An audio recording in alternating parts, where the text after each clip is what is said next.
दुर्गा सप्तशती इन Hindi chapter 3 तीसरा अध्याय सेनापतियों सहित महिषासुर का वध। महर्षि मेधा ने कहा, महिषासुर की सेना नष्ट होती देख उस सेना का सेनापति चिच्छुर क्रोध में भर देवी के साथ युद्ध करने के लिए आगे बढ़ा। वो देवी पर इस प्रकार बाणों की वर्षा करने लगा मानो सुमेरु पर्वत पानी की धार बरसा रहा हो। इस प्रकार देवी ने अपने बाणों से उसके बाणों को काट डाला तथा उसके घोड़ों व सारथी को मार डाला। साथ ही उसके धनुष और उसकी अत्यंत ऊंची ध्वजा को भी काटकर नीचे गिरा दिया। उसका धनुष कट जाने के पश्चात उसके शरीर के अंगों को भी अपने बाणों से बीध दिया। धनुष, घोड़ों और सारथी के नष्ट हो जाने पर वो असुर ढाल और तलवार लेकर देवी की तरफ आया। उसने अपनी तीक्ष्ण धार वाली तलवार से देवी के सिंह के मस्तक पर प्रहार किया और बड़े वेग से देवी की बाईं भुजा पर वार किया, किंतु देवी की बाईं भुजा को छूते ही उस दैत्य की तलवार टूटकर 2 टुकड़ों में हो गई। इससे दैत्य ने क्रोध में भरकर शूल हाथ में लिया और भद्रकाली की ओर फेंका। देवी की ओर आता हुआ शूल आकाश से गिरते हुए सूर्य के समान प्रज्वलित हो उठा। उस शूल को अपनी ओर आते हुए देख देवी ने भी शूल छोड़ा और महिषासुर के शूल के 100 टुकड़े कर दिए और साथ ही महिषासुर के प्राण भी हर लिए। चिच्छुर को मारने पर देवताओं को दुख देने वाला चामर नाम का दैत्य हाथी पर सवार होकर देवी से लड़ने के लिए आया और उसने आने के साथ ही शक्ति से प्रहार किया, किंतु देवी ने अपने हुंकार से ही उसे तोड़कर पृथ्वी पर डाल दिया। शक्ति को टूटा हुआ देख दैत्य ने क्रोध से लाल होकर शूल को चलाया, किंतु देवी ने उसको भी काट दिया। इतने में देवी का सिंह उछलकर हाथी के मस्तक पर सवार हो गया और दैत्य के साथ बहुत ही तीव्र युद्ध होने लगा। फिर वो दोनों लड़ते हुए हाथी पर से पृथ्वी पर आ गिरे और दोनों बड़े क्रोध से लड़ने लगे। फिर सिंह बड़े जोर से आकाश की ओर उछला और जब पृथ्वी की ओर आया तो अपने पंजे से चामर का सिर धड़ से अलग कर लिया। क्रोध से भरी हुई देवी ने शिला और वृक्ष आदि की चोटों से उदग्र को मार दिया।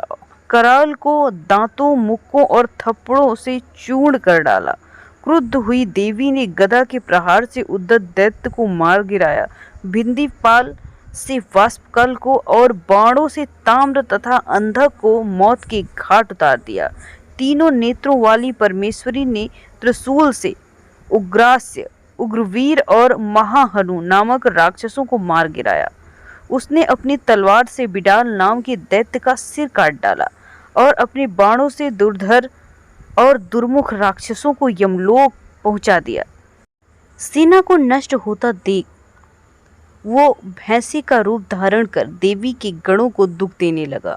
उन गणों में कितनों को उसके मुख के प्रहार से, कितनों को खुरों से, कितनों को पूंछ से, कितनों को सींगों से, बहुतों को दौड़ाने के वेग से, अनेकों को सिंहनाद से, कितनों को चक्कर देकर और कितनों को श्वास वायु के झोंकों से पृथ्वी पर गिरा दिया। वो दैत्य इस प्रकार गणों की सेना को गिरा देवी के सिंह को मारने के लिए दौड़ा। इस पर देवी को बड़ा गुस्सा आया। उधर दैत्य भी क्रोध में भरकर धरती के खुरों से खोदने लगा और सींगों से पर्वतों को उखाड़ उखाड़ कर धरती पर फेंकने लगा और मुख से शब्द करने लगा। महिषासुर के वेग से चक्कर देने के कारण पृथ्वी क्षुब्ध होकर फटने लगी।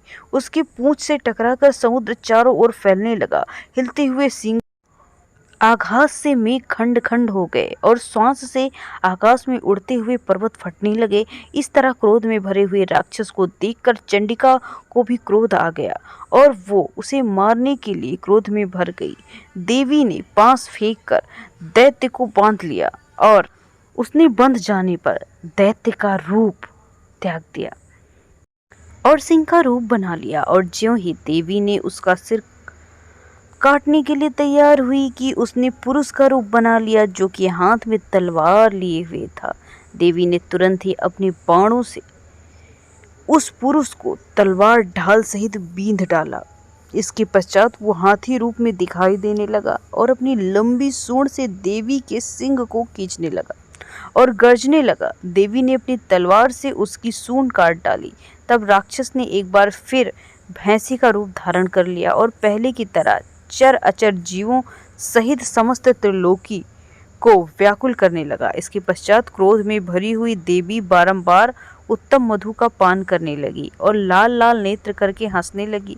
उधर बलवीर तथा मद से क्रुद्ध हुए दैत्य भी गरजने लगे, अपने सींगों से देवी पर पर्वतों को फेंकने लगे। देवी अपने बाणों से उसके फेंके हुए पर्वतों को चूर्ण करती हुई बोली, ओ मूढ़, जब तक मैं मधुपान कर रही हूँ तब तू गरज ले और इसके पश्चात मेरे हाथों से तेरी मृत्यु हो जाने पर देवता गरजेंगे।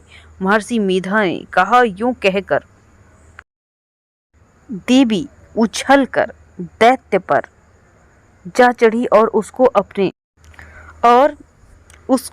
अपने पैर से दबाकर सूल से उसके गले पर आघात किया। देवी के पैर से दबने पर दैत्य दूसरे रूप में अपने मुख से बाहर होने लगा। अभी वो आधा ही बाहर निकला था कि देवी ने अपने प्रभाव से उसे रोक लिया।